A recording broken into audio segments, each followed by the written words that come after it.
আসসালামু আলাইকুম মুরব্বী, কি অবস্থা, ভালো আছেন? আহ, এই যে আপনারা যে গরু বাছুর পালেন, মানে গরুর তো সাইজ তো অনেক সুন্দর সুন্দর আপনার গরু দেখা যাচ্ছে। মানে কতদিনকার অভিজ্ঞতা আপনার এই খামারের? আমার গরু পালার নিয়ম হলে ওই ছোটবেলাতেই পালি। আপনার ছোটবেলা থেকে এই কাজই করেন? এই কাজই করি, কৃষিকাজ। এই 5টা 7টা 8টা 10টা 15টা হ্যাঁ। এরকম। আর তাতে এই যে আপনার এই যে যে গরুগুলো আপনি পাল্টাচ্ছেন, এই যে দেখেন দর্শক মন্ডলী, কি সুন্দর গরু। এই যে এই ছোটখাটো একজন খামারি, এদের বাসা এই আমাদের এই স্কুলের সাথে, কুমল স্কুলের সাথে এদের বাসা। এই যে দেখেন সুন্দর সুন্দর গাই আছে। এই যে এই যে দেখেন, এই শুয়ে রয়েছে। এই যে আরেকটা, এটা কি বকনা না? ইনশাল্লাহ কান কুন ভালো। দেখেন দর্শক মন্ডলী, গরু যদি আপনারা পালেন তাহলে এই যে এরকম পালবেন, বুঝছেন? এই যে দেখেন, উনি কিন্তু একজন অভিজ্ঞতা খামারি। তার সাথে আমরা এই পরিচিত হইতে এখানে আসছি আমি।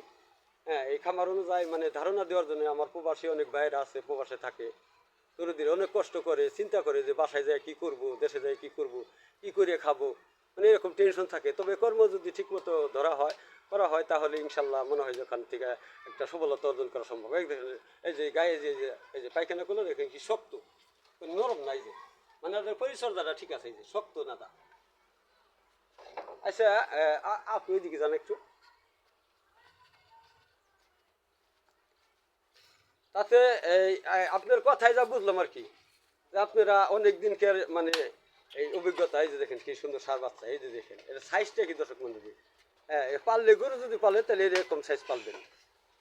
এই যে এরকম সাইজ পালবেন, এই যে এরকম ছাড়বেন। দেখেন উনি কিন্তু একজন ওই ছোটোবেলা থেকেই এই খামারের অভিজ্ঞতা, মানে ছোটোবেলা থেকে হয়তো গরু অন্যভাবে পালতো, এখন আস্তে আস্তে একটু উন্নয়ন হইতেছে। এই যে গুড়াটারা এরকম বানাইতেছে, হয়তো পাকা টাকা করে এক সময় হয়ে যাব। মানে এখান থেকে লাভজনক হলে তো অবশ্যই করা সম্ভব, তাই কি না? হ্যাঁ। আচ্ছা, তাহলে ধরেন যে এখন বর্তমানে আপনার পালে কয়টা আছে? 2টা 4টা 6টা 9টা। দেখেন আপনার এই 9টা গরুর দাম বর্তমানে কত টাকা আছে? না, একটা খালি করেন। একটা মনে করেন যে লাখের উপরে যাবো, লাখ যাইবো। এক গড়া ধরেন, এক তাতে ঘরে 9 লাখই ধরেন। এক ঘরে 1 লাখ টাকা করে যাইবো। দেখেন 9 লাখ টাকা, 9 লাখ টাকা দেখেন। আর বিশেষ করে আমি একজন ছোট্ট একটা খামারি, আমাদের বাড়ি যে মহিষ দিয়ে আপনি আমার চিনেছি কিনে জানি না, আমার নাম মোহাম্মদ আবেদ আলী। আমার বাড়ি শামসুল আছে না, শামসুল কারি সাপ, ওই বাড়ি আমাকে দেয় আমাদের। আচ্ছা, ঠিক আছে।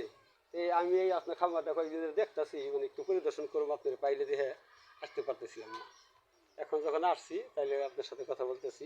এই আমার বাড়ি আছিল ধরেন এই 3টে ছোটো ছোটো গাই, টেফা টেফা 3টে গাই, 3টে গায়ের সাথে 3টে ষাঁড় বাচ্চা, মোটামুটি কোয়ালিটি সম্পন্ন, মোটামুটি আপনার দিন মতো না, মোটামুটি।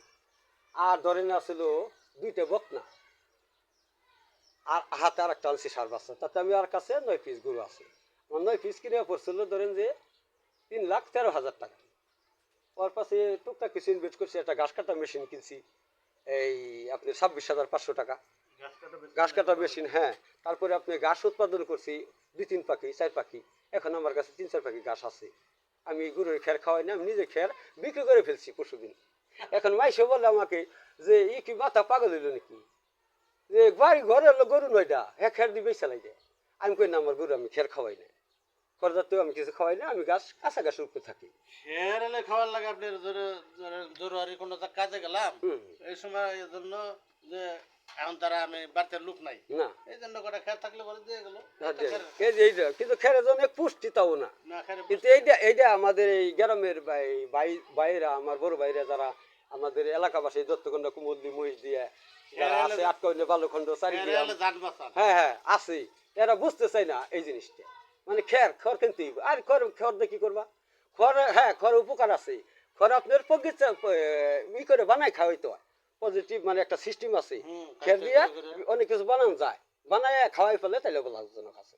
কিন্তু তার চাইতে ওইটা বানার চাইতে আমি দেখতেছি কাঁচা ঘাস আমার খরচ কম, কাঁচা ঘাস আমাদের উৎপাদন করে খাওয়াইলেই ভালো। ঠিক আছে কিনা? এটা করে আপনার ওয়াইফ নাকি? আসসালামু আলাইকুম, ভালো আছেন না? আলহামদুলিল্লাহ। তাহলে আপনারা দুজনে মিলে না সবসময় আছে, চলতেছে, তাই না? আচ্ছা, ঠিক আছে। আচ্ছা, তাহলে রাইখা দিই ভাই। আমি এই প্রতিবেদনটা তৈরি করলাম। এই আমাদের মহিষ দিয়ে আমার একটা ছোট প্রতিষ্ঠান আছে, সবুজ ঘাস নাম। সবুজ ঘাসের পক্ষ থেকে আপনাদেরকে আন্তরিক ধন্যবাদ এবং শুভেচ্ছা। আসসালামু আলাইকুম রহমতুল্লাহ বারকাতুহু।